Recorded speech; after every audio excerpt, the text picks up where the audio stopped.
Okay, cool. So let me just start high level with sort of what the goal is. Mhm. The goal is really to test and find those winners in ad set budgets, a bunch of different ways to structure it. We'll go through that. And then you want to grab those winners and you want multiple angles. And then you want to grab those winners and you put them in a CBO wide open and you let them go. Over time, the more winners that you get in that CBO, the longer the CBO will last and the more budget it can take. So you have a fruit basket business, right? So you're selling fruit baskets and you have apple, banana, orange, let's say. So you're like under apple, you're like apple slices, apple pie, apple sauce, a regular apple, whatever, banana, banana cream pie, banana ice cream, banana bread, banana regular, and so on and so forth, right? And then after you test each one of those and you find those winners, you're gonna drop in applesauce, banana bread, and orange juice, let's say, in a CBO. And then we'll talk about that structure in a second. There's a couple different ways to do it. But let me get this out here in case I forget. We did a test, so I believed incorrectly that the ad set is the audience. So we're going to put all the Apple winners, it could be two, right? But all the Apple winners in an ad set. And then we're going to put all the banana winners in another ad set and whatever. So it's going to go get Apple people, banana people, and orange people. So Andre, my partner, had this idea and he was like, well, like, what if they just need retargeting for that audience? So we do know retargeting. I'm guessing you guys don't either. So No. like, right. So we mix the fruit. So one apple winner, one banana winner, one orange winner, another apple winner, another banana, another orange. And that performed better. Um, a lot better, actually. We also found that the winning, I think we do five now. So we'll do five winners in an ad set, kind of the max, and then basically run them by ad sets. So then those ad sets can get larger budgets. We have also tried um, individual ads per ad set, but the bitch of that is like it's just kind of harder to control. And then Facebook has to get spend around all of them, which given enough budget and time, it will. But like what we found recently is we had an ad that used to be a winner that's no longer the winner. And Facebook just kept, it was super short form, kind of clickbaity, and Facebook just kept giving it all the traffic. We actually had to pull it out. I was like, Facebook's just rewarding this because it has high engagement and it's the worst performer. Anyway, so that's where we're going. So the question then is like, how do we get there? Um, so let's go back to the testing strategy. There's a million testing strategies. This is ours. It's not the holy grail, but the thesis is basically the same for everybody. So let's start with the huge number of copy and AI images. That is a project that I'm personally leading within the organization. And basically, what I call those campaigns, this is a brand new thing we're working on. So we have what I call a pruning campaign, and that's like a shit ton of stuff. It's all ad set budgets, all low budgets, um, one ad per ad set.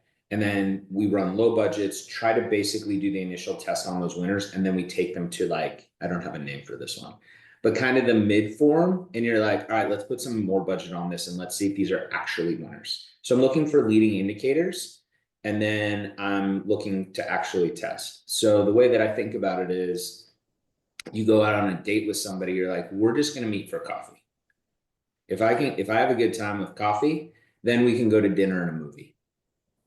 Right. So you're just trying to have low commitment, all ad set budgets to distribute all of that copy. Right. Historically, we've set up this way, and it depends how much copy you want to create and how many images you want to create and what your budget constraints are. That's really what it comes down to. But we used to run headline one, ad text one, headline one, ad text two, headline two, ad text one, headline two, ad text two, right? And then the same three images in all three. And when you think about the campaign structures and what you're testing, the campaign is always the angle. This is obvious too, but I'm just saying it just in terms of how my head thinks. So you don't want to run apples and oranges in the same campaign. You should be able to look at the general performance of a campaign and know how that rough angle is doing, right? And then, because then when you dive in, you're really focused on the copy, let's say. And for us, we always, almost always anyway, test faces on the front end. And the reason we do faces is because an image, a face, just gets people to stop and read the copy. Mm.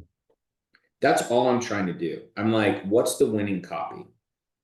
So let's assume for a moment we're running these, I got three faces and same three faces in each ad set. I got two headlines, two ad texts, and then I run it for a little bit. I kind of see what's working, what's not. But then I look at the data in the aggregate because you have multiple hits of each headline and multiple hits of each ad text, right? And so you could also do a 4x4, right? So you have 16 ad sets. So like there's different and there's a bunch of different ways to do it, but the general framework is the same. And I usually just like to start with a 2x2. Test the angle, is it good? What we do know is that the lead matters a fuck ton on your ad text. So like what I'll do or what we will do is we're going to come up with, maybe it's mid form or long form. I'm not talking about short form here. Ironically, the thing that our copywriters struggle the most with is short form because they're used to being verbose and telling this like dramatic story. And I'm like, dude, you got 3 lines of text. You need to just rock somebody in the jaw really hard, really fast. You have less words. Right. So it was kind of funny, actually. I didn't expect that. I was like, oh, they'll kill this the same. And they're just long-winded and used to that. So anyway, so you run these headline ones, headline two, and you're looking for basically leading indicators. So let's assume for a moment you're running just a basic lead gen funnel, right? And let's assume for a moment that it's running to a pre-sale. And I know there's a bunch of different flows that you can run, whatever. Let's just say it's going to a pre-sale. Now what I'm looking for is I'm looking for the event, like, yes, I'm looking at CPMs and CPCs and all of these things, right? I'm looking for a CTR above a certain level, right? Typically for us, we need to be north of 5% ad CTR. We are also testing mobile newsfeed only, Facebook only, Wi-Fi only. Okay. Yep. That's a big one because I want people who are at home. I want people who are on Facebook, and I want people who 2% lookalike audience, which is roughly going to perform the best. Again, I'm not looking for profitability. I'm looking for the metrics. For example, if you know in your lead gen funnel, like if we use just ecom metrics, 30% of the people that get to the initiate checkout should buy. So I'm going to get 3 times the data. So you may know that 30% of the people that fill out a form on a lead hit the ping tree and get bought. I know it's probably better than that, but it just gives you more data up front, right? Or let's just, depending on what your quiz funnel is, but there's probably or not quiz funnel, lead gen funnel. There's probably one metric in there that is also really, really telling. So on VSLs, for example, 5 minutes is super important. So a lot of these guys look at the 2-minute drop off, right? But if you have a hook that's 15 seconds, maybe you run a video, let's say you're running 15 seconds, 30 seconds, like you're fucking with that data. So really, I'm like, all right, I just want to know how many people got to 5 minutes. I need it a little bit further down. So let's assume this is refi and you require Social Security. You can see how many people are getting to the Social Security page. Maybe what's the drop off there or that step right after, which just gives you more data to make decisions. On ecom, it gives us 3 times the amount of data. Okay. And then when I take a look at the budgets, so let's assume I have a $100 CPA offer. That's what we're targeting. For me, I'm like, all right, that means the initiate checkout needs to be like, I should have done a $90 CPA. Let's call it a $90 CPA. My initiate checkout needs to be $30. And so if I'm coming in at 45, maybe it's day one, I let it run 2 days, right? It's got to kind of stabilize, whatever, no big deal. But really what I'm doing is I'm looking at the funnel metrics. Because if your funnel metrics look fire, but your cost per click is $2 and you know you're never going to be able to scale it, it'll work at $2, by the way. I've had this, but like you just can't drive that scale because your costs are too high. Then you have the right angle. You just need more engaging, more rewarding, image-driven, whatever creatives, but that angle works. And so the biggest, I think the biggest mistake that affiliates make, or that affiliate mindset today, and we used to have it, ad purchase, end all be all. And it's like, yeah, you can do that, but in lead gen's a little bit easier than $100 CPA, let's say. But it still comes down to the fundamentals. So what are those just couple metrics that you're looking at to get more data to feel more confident in the campaign and angle that you're running? What we have found, and you mentioned this earlier today, is that there's like a winner. That winner like just works, right? And so that ad copy is going to last a long time, a long, long time. And so you're going to have to refresh the creatives and stuff like that. So, and feel free to interrupt and stop with questions at any time. So now I went through and I found that this angle generally like kind of works.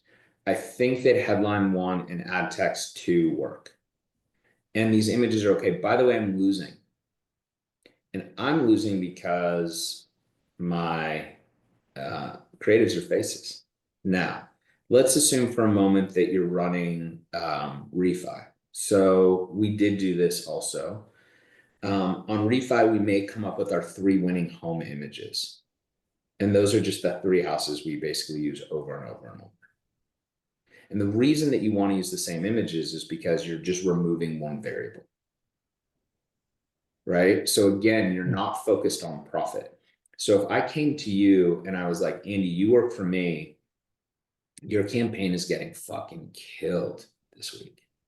You lost like $5,000. Like, what the hell is going on? You're losing $1,000 a day, which we have to run those budgets because we have to drive scale, whatever.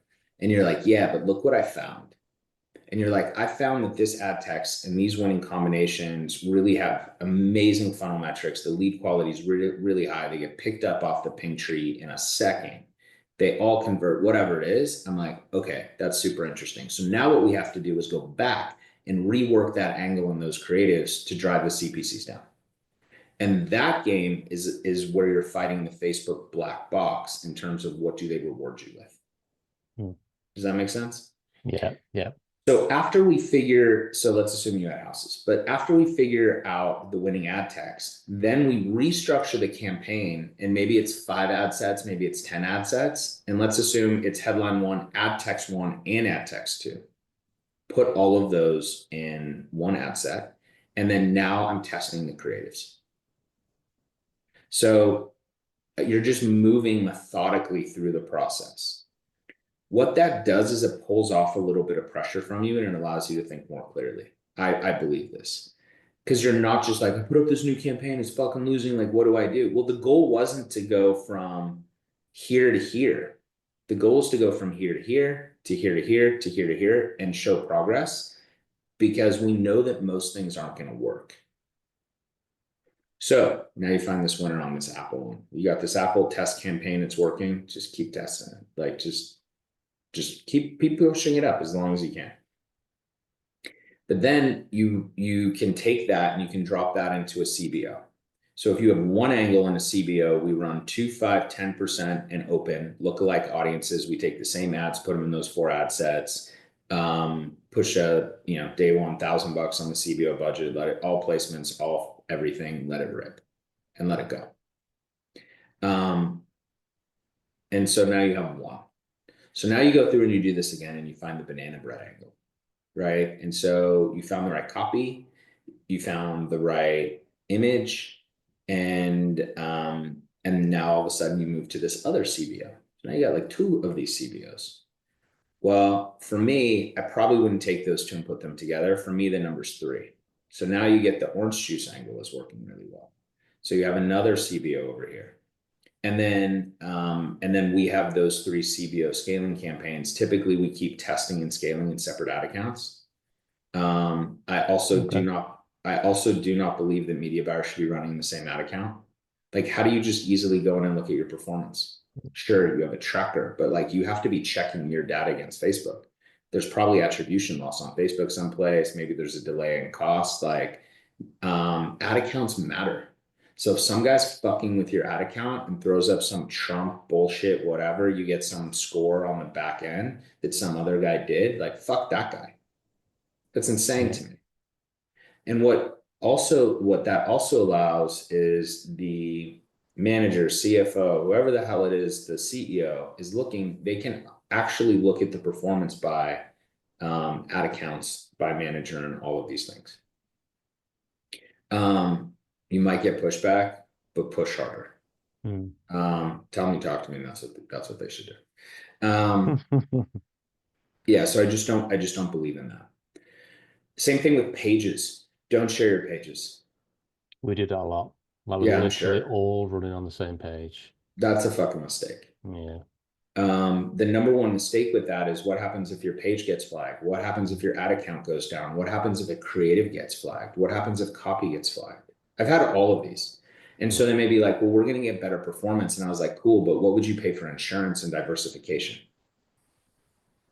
And so all of our media buyers run on, it kind of depends. If you have two teams on the same offer, they run on the same pixel, different pages, different ad accounts. So they share the pixel, but Yeah, you can share the the pixel. yeah, but ad accounts and pages are all independent for each media buyer. Yeah, because like you're running different, like unless everybody's doing the same thing, and then I don't understand why you need a bunch of media buyers, to be Yeah. honest. Yeah. So you're testing different angles, which is going to build different audiences off of different pages, and you're going to get different learnings in different ad accounts. Mm. So like, I don't know, let's assume you're really good. The guy who's not really good is probably dragging you down. Mm. Yeah. So there's It actually will that. be affecting the performance of the page, and because we don't really know what's going on with the page, do we? We can only assume. By the way, pages matter, accounts matter. How do they matter? Don't know. I've been doing this a long time. I know they don't all perform the same.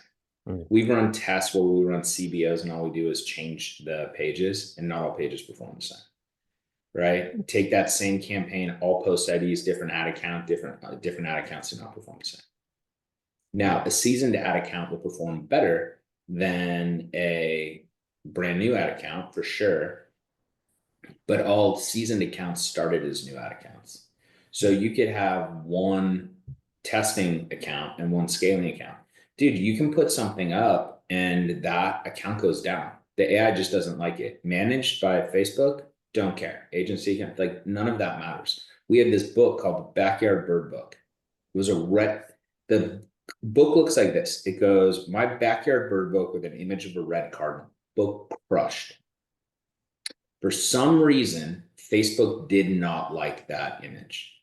And it was one of the few books that we could actually run the cover. It just like clicked hard. I don't know. It did. Our ad accounts kept going down. We would always get them back 100% of the time. But I can't, it's like, how do you get to 100 miles an hour? You're like, oh, I get the car up to 60 miles an hour and then it stops. Well, now you got to start at zero again. So you Mm. never get to that scale. So a piece of it is that you actually have to hedge. Anyway, let's go back to just in terms of the account structure.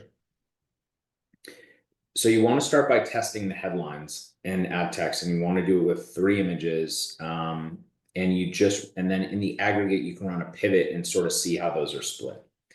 Because what you'll find is there'll be one instance of headline one, ad text one, image one, and let's assume you have $100 CPA or $50 a lead, whatever it is, and you're like, dude, this one's at like 12. And then you're gonna find another and so you're like, dude, this is fire. And then you're gonna go find headline two, ad text two, image two, and like you're also at 12.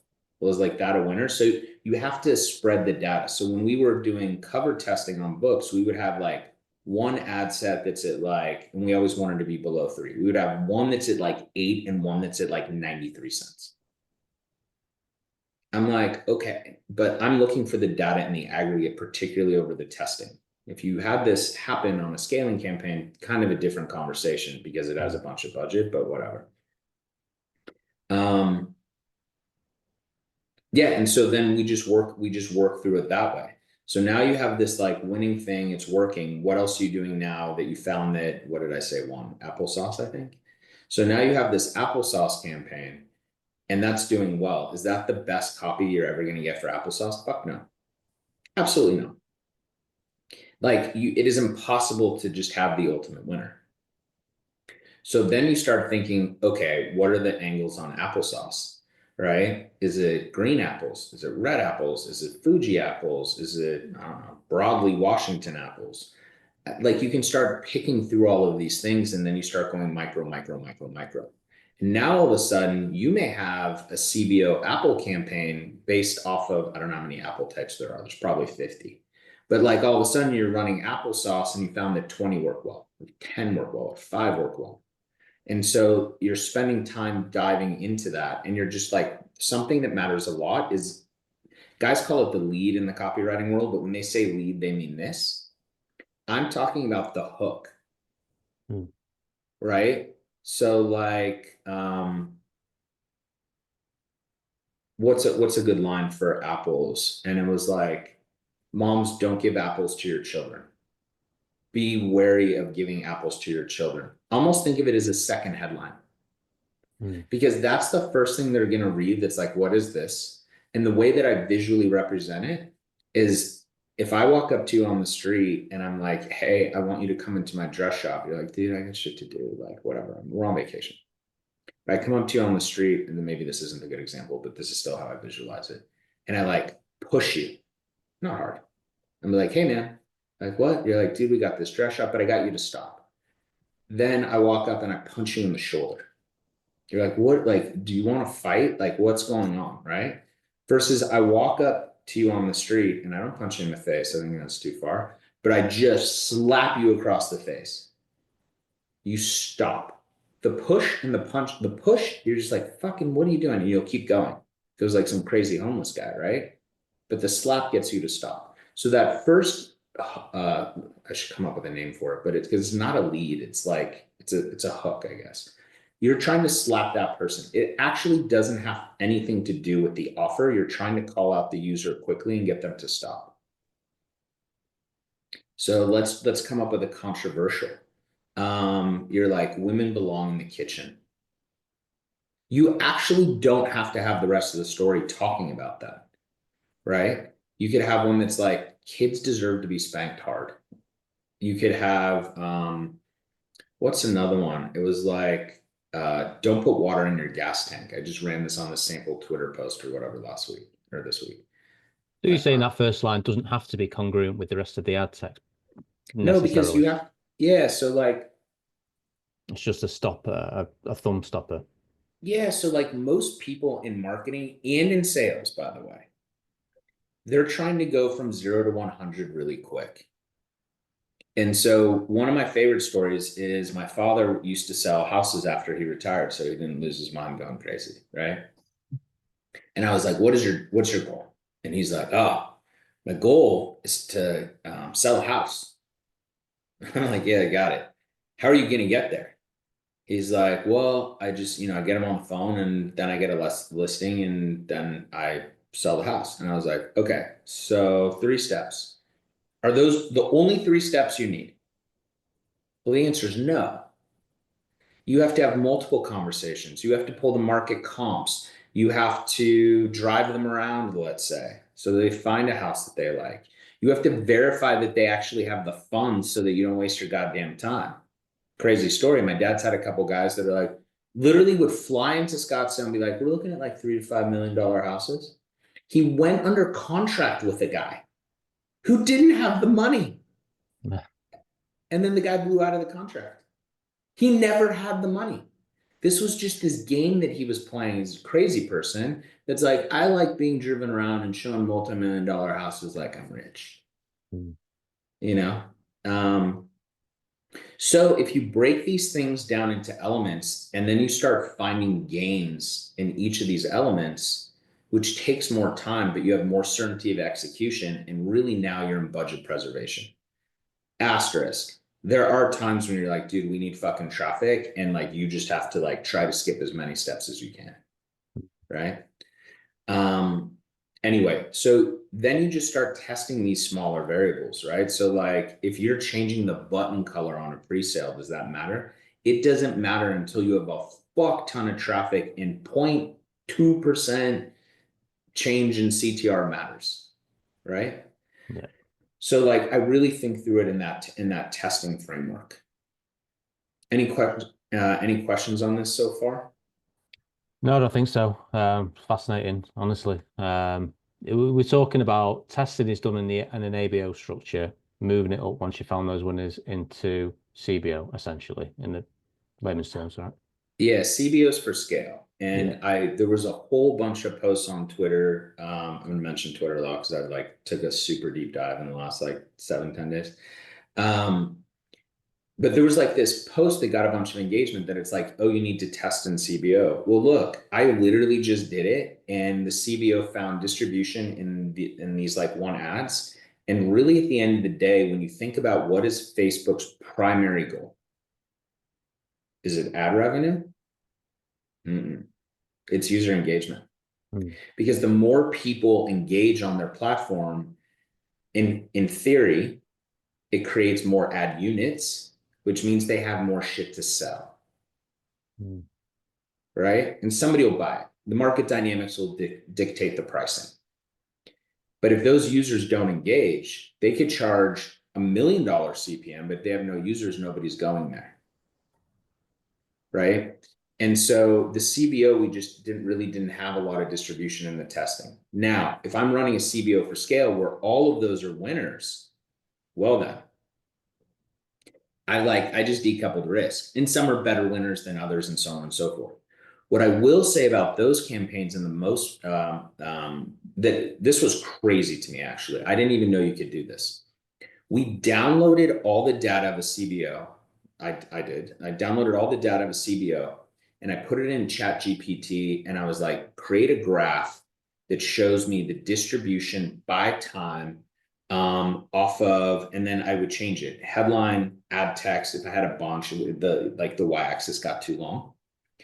And what it gave me was a heat map.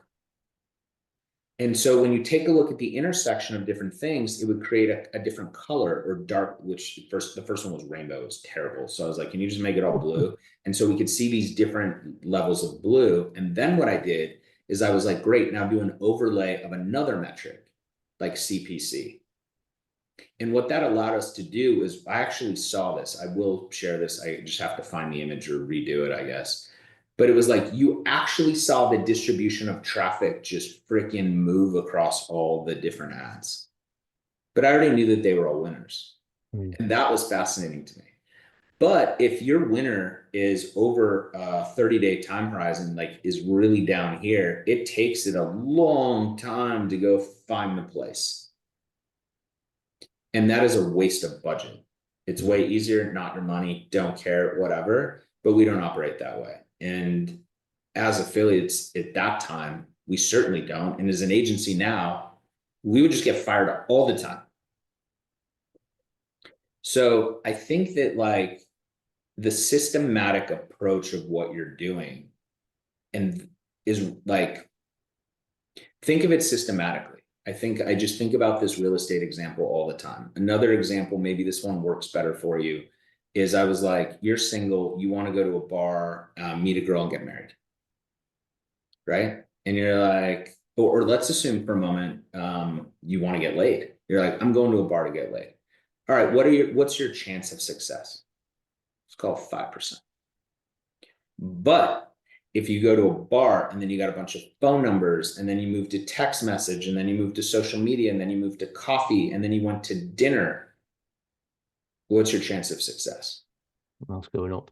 Much higher, even using Mm. the same size sample set over here, right? Now, you may have, again, like I said earlier, you may have a time constraint, separate thing, where you're just like, yeah, we have to drive budget right now, like for whatever reason.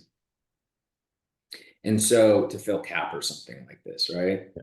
But for the most part, that systematic thing works really well. And then as your big CBOs start stacking, those will last a long time because you're constantly pulling in all these different users at the top of the funnel and effectively letting Facebook remarket them with whatever else they want to see in whatever order Facebook decides they should see those ads.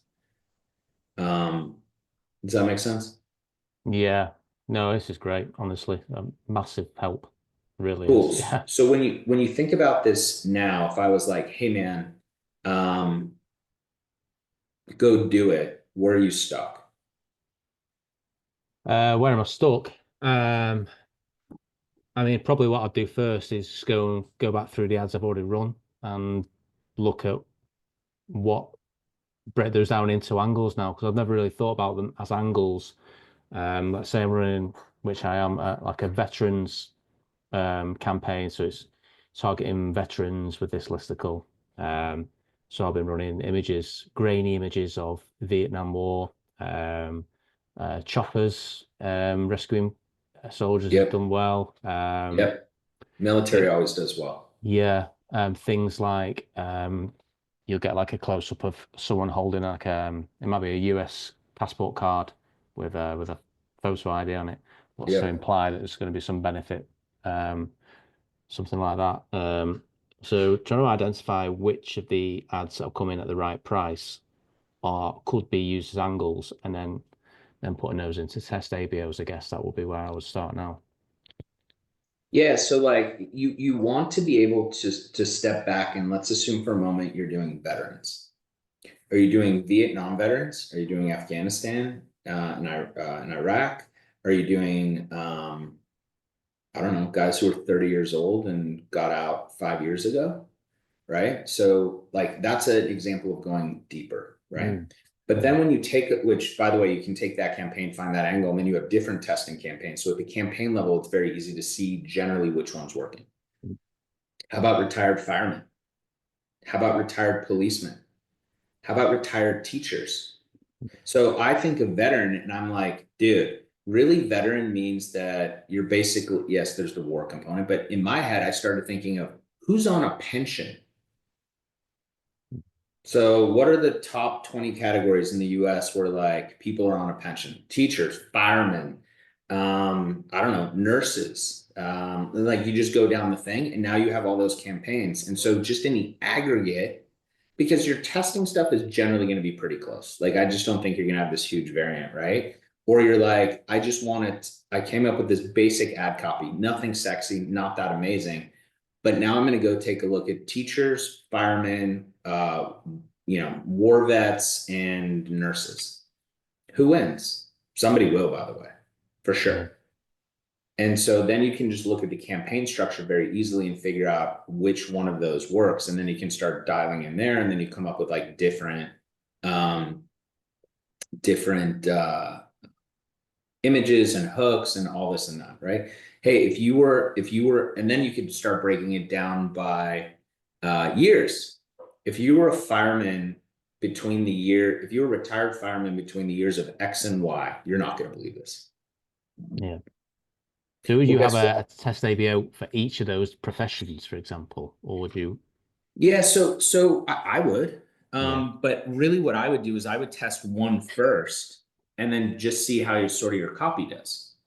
Mm, Right. And so if you think about it like I tell my team this all the time. I was like, what would you do if it was your own money? And so, like, how would you be efficient with the client's budget? Now, let's assume we have an offer that's $150 or $200 CPA target. They're like, I probably wouldn't run that because, like, I don't have the budget to test that. Well, you do. So you come up with just a general structure, and then you're like, oh, this is interesting. So now I'm going to start moving it to professions. It's just a staged gain approach.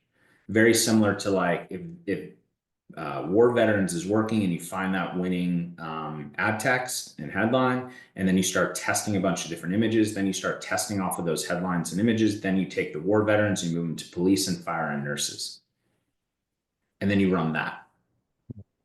Because if you end up with a CBO and structure is really up to you. Like you're at the end of the day, you're not really going to solve performance with structure within reason. But you may go, dude, I got a fuck ton of war veteran angles, right? Based on ages and whatever. If you were a Marine, if you were in the Navy, if you were in the Air Force, if you were in the Coast Guard, right? You could just keep slicing it into pieces. Now you end up with a CBO with a huge number of assets around that, right? And then if you have that, you're like, yeah, that's a pretty big CBO. So like we're going to put the teachers in another one. mm, because at some point you're going to end up with something so big, it's just a bitch to manage. Mm. Does that make sense? Yeah, yeah, definitely. Um, but yeah, that's kind of how I think through it. Okay.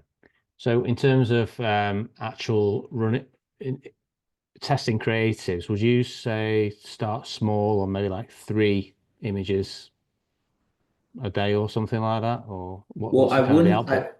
yeah, so like, let's assume you just started a new campaign. Mm. Okay. You just started today. You know nothing. Yeah, you have some hunches, let's say. So I'm going to go with war veteran testing campaign, whatever. If you were a war veteran and you buy this product or fill out this form, then like XYZ might happen. Or you won't, by the way. So I like blind copy. You're going to get a higher CTR. You won't believe what rewards are out there for you or what government programs or what these supplements will do, or whatever it is, right? Blind ad copy. Don't sell them on the copy. Don't sell a woman on the street in front of a dress store, Get her into the dress store Mm. because now you control that whole environment, Nice. So right? very baity on the copy. Yeah, it doesn't need to be wildly sexy. So Mm. what's the thing that matters most? The angle. So what's your angle? I'm going after war veterans. Cool. Let's have a war veteran campaign. And then for me, when I think about like headlines,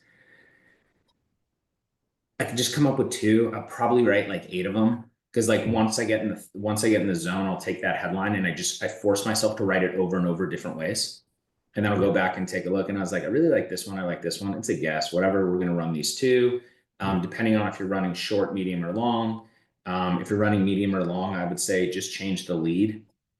You don't Mm. even need a hook at this point. You can use one if you have like a tried and true, which over time you will. But you're just like, I'm just going to run this lead and then I'm going to change the lead and the rest is the same. So then you just got a bunch of angles up. So then you're like, well, shit, do I put up 20 of them? Like, what if they don't all hit? I'm trying to like preserve budget and whatever. Um, you're like, well, a lot of time should be spent in looking at the data, which is what most media buyers don't do. They look at this data, they don't look at this data. And so if you start taking a look at those funnel metrics and figuring out like in a form, like what's the one that's like and it'll be towards the back, by the way. But like, where's your biggest drop off in the form? I don't know the answer. Probably depends on the offer. Maybe it's if you're running refi, let's credit score or whatever, right? So that's a great one. And probably even before Social Security. I don't know. My guess is X percentage of people want to put in their Social Security number. It's a hunch. I have no data on Yeah. this. But you're like, hey, this just isn't converting because not enough people have good or excellent credit in refi. But you're going to get way more data than the people who then have to put in their Social Security and then go to a ping tree, right? Yeah. And so you just get more decisions there. And so if you get enough decisions right away, you can go back and make a decision. Um, and so I don't believe that a media buyer could or should, unless you're running a shit ton of offers, but you're just like doing, 3 new campaigns, every offer, it's too much Mm. because as much as I hate it, there's also a function of time. Otherwise, I would just stand up a campaign, put 10 grand on it and go, yeah, it hit. No, it didn't. Next. Mm. But we know that if you put it at $1,000 and you go to 2,000, you kind of clip the one, you're more efficient with budget, right? And so it just comes down to looking at small pieces of that data. That is a competitive edge. Most guys don't do it. The vast majority of guys don't do it Yeah. because it's hard. It's like work.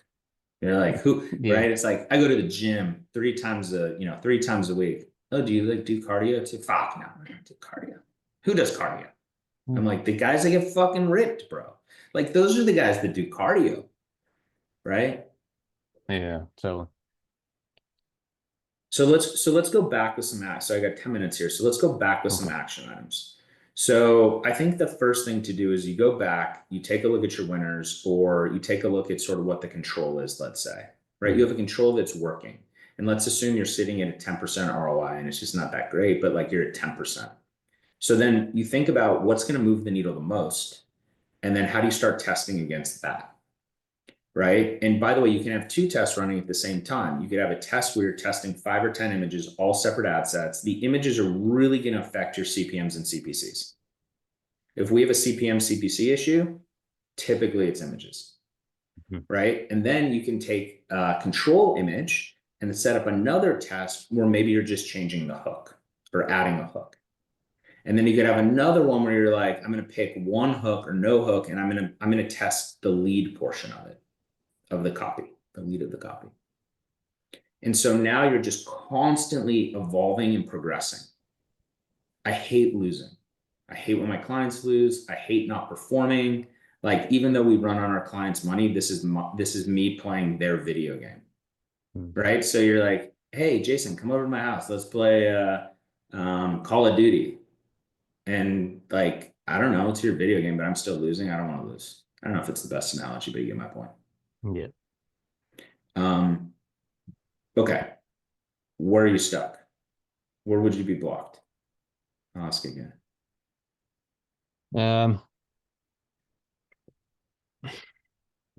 Knowing when to stop, I guess. Because I'm at the moment, I might be testing 10 to 15 different images a day at the moment. So I'm producing them because it's with AI. You can blitz through images. Suddenly you've got 30, 40 images to test. Like, you really want to throw the temptation is to throw them all up, and hope that one just stands out straight away. That's the kind of approach I've taken. But if you're running each image on control copy at $50 a day, like 30 images, it's a huge budget, and if none of them crank or hit, suddenly it's not looking like a profitable day. Yes, So totally. So like when I looked at it and where we're going now is like I can literally come up with an angle, have 10 versions, 10 headlines, 10 ad text, 10 images in minutes. So I'm like, well, how am I going to be efficient with that? yeah, Well, we're going to exactly. do low budgets day one. And if I have a 10 by 10 by 10, let's say, even though the ad sets are broken down, each headline has 10 shots, right? Headline one with ad text 1 through 10. So in the aggregate, I'm getting a huge sample set of data to really figure out which ones are the winners and which ones aren't. And so pivot tables are your friend to really just sort of take a look at that, at that spend. But if I ran $30 a day on 10 images and 10 headlines, that's $3,000 a day in testing. Shit, that got expensive real quick. Yeah. Right. So then you're like, do I need 10? This was a recent takeaway from us. I was like, we don't need 10. How many do we actually need to like test an angle? So we're doing 5 now. So 5 headlines, 5 ad text. That gives me 25. I spend $30 a day. What is that? That's 900, roughly $900. And so, but now I have some confidence because maybe I let it run 2 days. And so you spend $1,800, but like now I'm really starting to get patterns because that winner can take 10, 20, 50,000 bucks a day. So you're investing in the future of that. What I would also say is make sure the headlines can be a little bit looser. They don't have, because it's a headline, they don't have to be consistent. But I would say like try to make your ad text a little bit more congruent, right? Because if one has a hook and another one doesn't, you just added complexity. Like, how do you know, right? And I also think as you test when you're up here and you start coming, so you're like, I'm testing veterans. And then you're like, okay, cool. Veterans seem to work.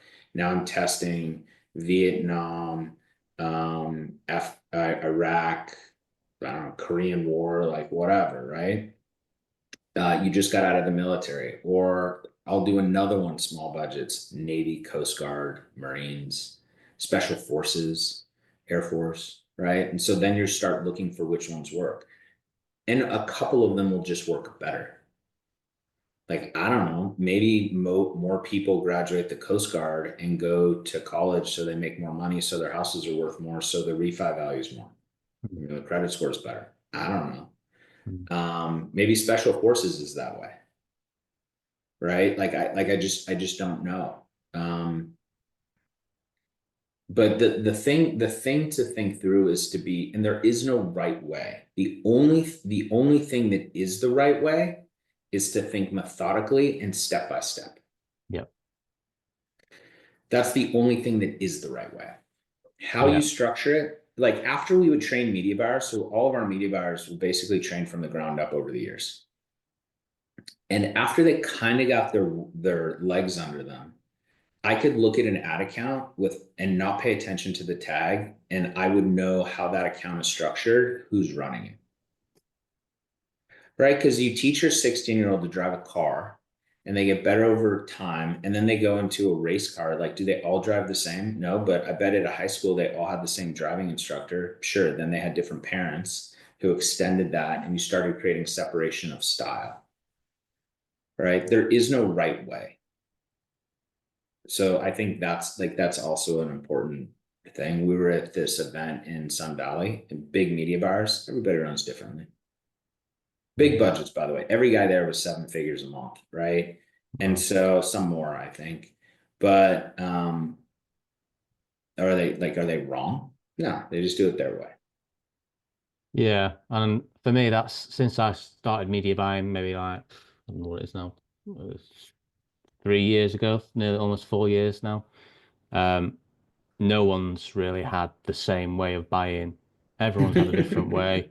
No one's been able to kind of teach me. I've kind of picked it up from what other people have told me, and then kind of figured it out almost. I sort of knocked my own style of launching and running and scaling up together. And of course, everyone's got the same way. But it's nice, like you say, to have, and this is going to be a huge help, to have some sort of methodical pattern to follow so that there's more control and there's more, I've got more of a grip on identifying winners and testing. And that's going to be massive for me. So yeah, I mean, this call today has been a huge help. Thank you. Really appreciate Yeah, it. I have a buddy. He has this line. He's like, "You're one split test away from doubling your profit." Yeah. Or maybe he said quadrupling. I don't know. But it's totally true. I mean, one of my Mm. favorite stories is we had our first book that scaled to the moon. Same book, offer never changed, the hook changed. It was let your kids think about what was it? It was it's okay to be different. And we changed it to understanding your emotions.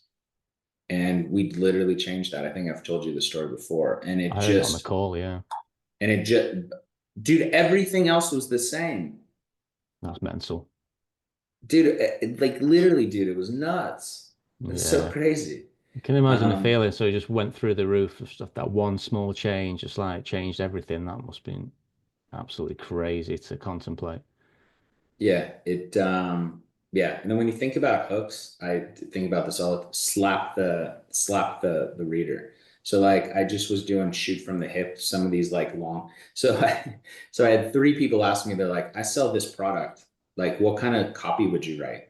And so one of them that just went nuts yesterday, I wrote it in the car while I was early for a meeting, and this guy was like, I sell conversational cards. Like, how do you sell conversational cards? Like a card game? And my hook was my wife is a drunk. And then the story, by the way, was actually pretty well written, I thought. But like what's that hook? Because as they move through the copy, if they hit read more, your engagement's higher. Right. So you're like, oh shit. So Facebook sees that that person raised their hand. They're like, I'm interested in what they're saying. Right. We have a bunch of different copy strategies around this, and they're all correct and incorrect. Like some guys don't do it. I think that's a mistake, whatever. We got on this path of not using any emojis in ad text. I was like, when the fuck did this happen? Like that works. It'll hook the reader back in. So anyway, man, I gotta jump. You have any Yeah, questions on this or follow-ups? Just hit me on Telegram. And I'm happy to help. And I think you're with an amazing team. So tell them all I that's said great. hello. I will Cool. do. Yeah. Thanks, Jason. I really appreciate your time. Yeah, I'll let you know how it goes. Thanks, All man. right. Thanks, Sue. Bye bye. Cheers. Bye.